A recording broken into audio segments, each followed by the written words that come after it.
Godzilla Minus One.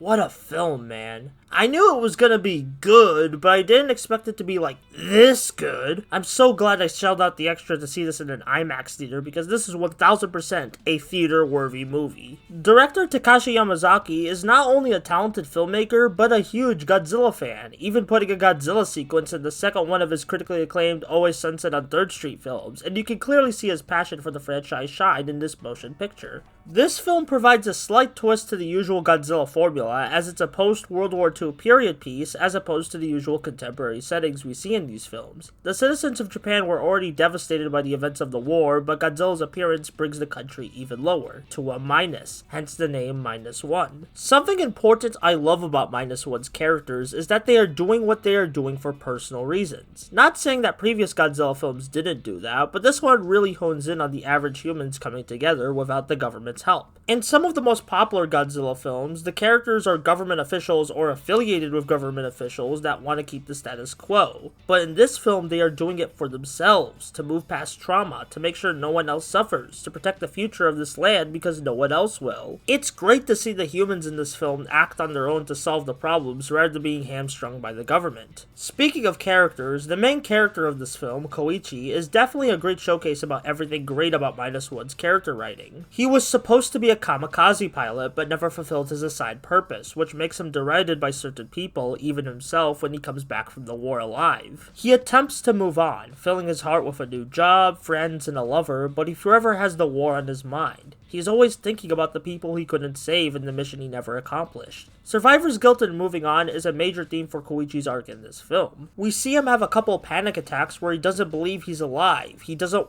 want to be alive. All his lover can do is just hug him as he freaks out, believing he's not worthy of his life. We often think that we aren't worthy of basic human companionship or empathy, often for traumatic reasons, but as this film's thematic thesis says, our lives are worth it. I really related with Koichi in this movie. This year, I lost some important people to me, which I had a hard time to move on from at times because I kept thinking it should have been me, not them, when I think about how much value they had to bring to the world. But I can't change that.